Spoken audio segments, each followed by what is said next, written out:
So we're going to get into a section on experimental design, which is all about gathering information. And so I thought that what we ought to start with, and so I'll talk about a few things, but I thought what we ought to start with is taking a look at gathering information from surveys on Google Forms. And I know you've all been exposed to it a little bit, but I want to go through and point out a couple of things, and then I'm going to give you an assignment where you have to actually create a survey that you're going to carry off with certain things, okay? And this will be particular because the big thing on gathering data, if you're thoughtful in the very beginning about how you gather it, you actually make your job a little bit easier. So anybody who's doing a senior project right now and you gathered data, right? Have you gathered your data yet? No, I'm actually working on it like right now. Awesome, because what we're going to do is we're going to look at making, have you set up a form? Are you going to do a form? No, I just wrote my question. Yeah, okay, so so you're getting ready to do your thing, do your process. So this is really helpful.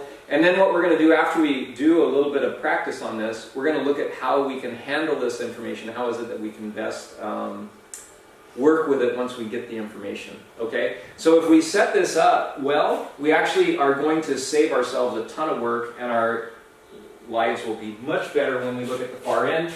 So if you want to, you can follow along with me. And do you have already Google Forms on your applications? So I'm going to go ahead and open Google Forms, okay, because that's our one of choice. And so go ahead and open up Google Forms. And if you don't have it, you might need to... Yeah, I have it. Okay, so you're going to go to your App Store. Okay. So, yeah. And go ahead and check out Google Forms.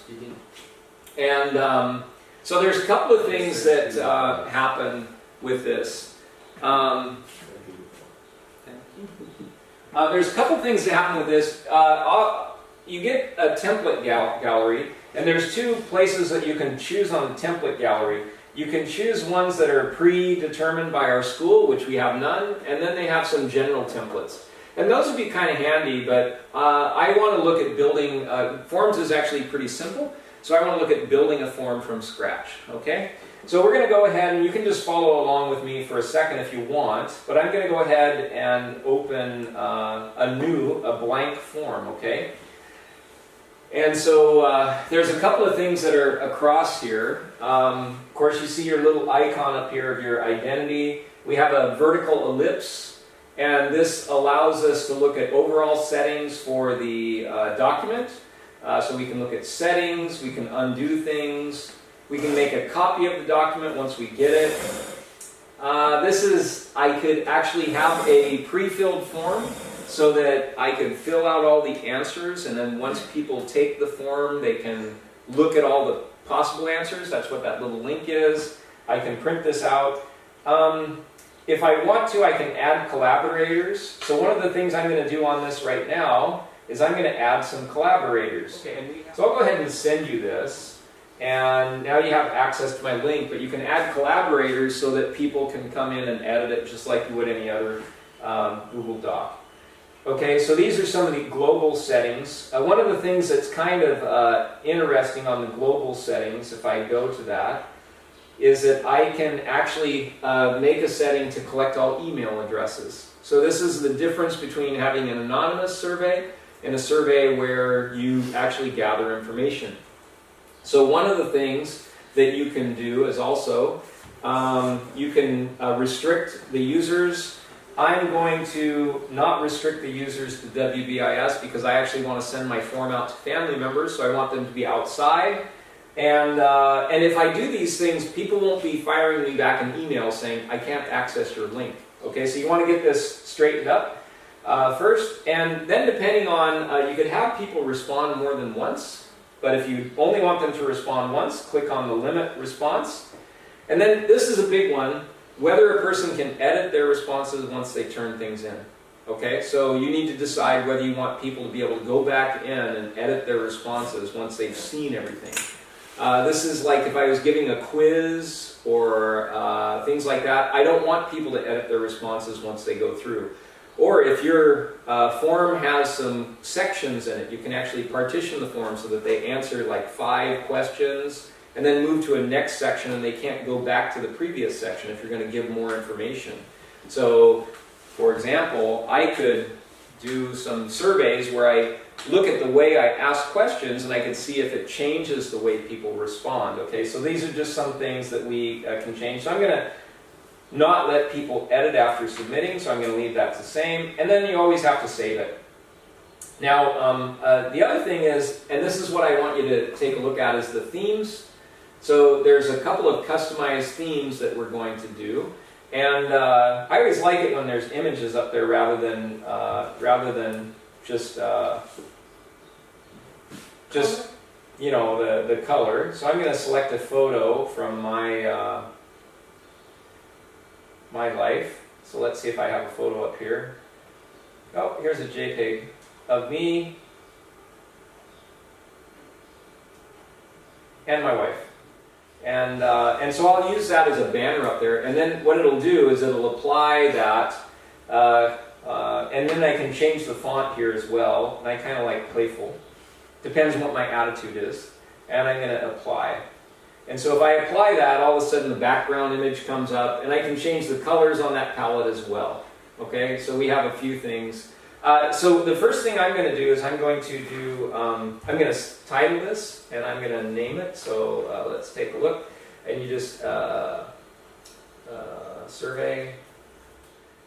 All right, so I'm all done. Now, a couple of things. On the survey, once I take that, it's going to name the survey down here, and I'm going to give it a description.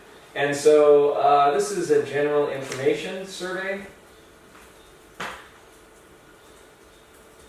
And since I have selected that email addresses are here, they have to type in their email address, and I can change that setting again. And now I can start adding questions. Okay, so I can add questions. And then I'm going to start adding questions. So the questions on the bottom, if I put the plus sign here, I have a couple of things. Like, so for example, the question type, I'm going to put a date in because I want to gather their birthday. Okay, so I'm going to put birthday. All right. And then another type of information, so when you pre-designate what type of data it is, then it'll come up in a format that's like that. So I'm going to add another question. So for example, I'm going to add day of the week you were born. And notice if it anticipates my my pattern, I can add all, and it'll make a checkbox so that people can show me what day of the week they were born. All right, and that way, the big difference is this: I have two ways that I can make things happen. I can pre-designate a name like this, Wednesday, or I could have them do a short response where they type in Wednesday, right? But if somebody doesn't capitalize Wednesday, or if they just put down W-E-D, then Wednesday and W-E-D come down as two different types of responses. So if I want people to respond only in one way, one of the best ways to do that is either through the bullet list or the drop-down list. Okay? So I can also do this. I can also add a day. So I'm going to add day of the week again. Let's take a look. So day of the week.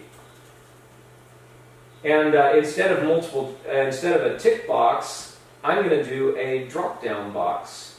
So a drop-down box, the thing that I'll have to do on that is I'll have to put in the days myself. And so I'm going to add the days, and it'll look a little bit add all. And so I can have that drop-down menu happen. And it'll look a little bit different when we come up and we can take a look at the survey, and we'll see how it goes, all right? Now, after I ask some personal information, I want to ask their opinions about things, right? So what I'm going to do is I'm going to put in another banner across that's a header, and I'm going to call this the opinion survey. Okay? And I'm not going to have a description on it. It's just going to be a banner that separates one section from the other so they know that they're kind of entering a different part, right? And so there's a couple of things that I might want to do. So let's say, and one of the things that we want to do is look at how we can gather information. let's say I want to do opinions, and I want to do something about, give me a subject. What's the subject? It's sports, okay? So, let's say that I want to identify what sports somebody has played, okay? So I can look at what this looks like anytime by hitting the preview. So let's take a look at what we have so far. So this is what the whole shebang is going to look out. There's my great look with my wife peeking over the banner. So that worked out pretty well, didn't it? She's kind of like, okay. Survey, required information, anything that's asterisk is required, and it'll take you through. Oh, I got to put in this request, so I'm going to put in J. Teeters, WBIS, net, and I'm going to hit next, and it's going to let me, I'm going to enter my date, and it's going to be a date format.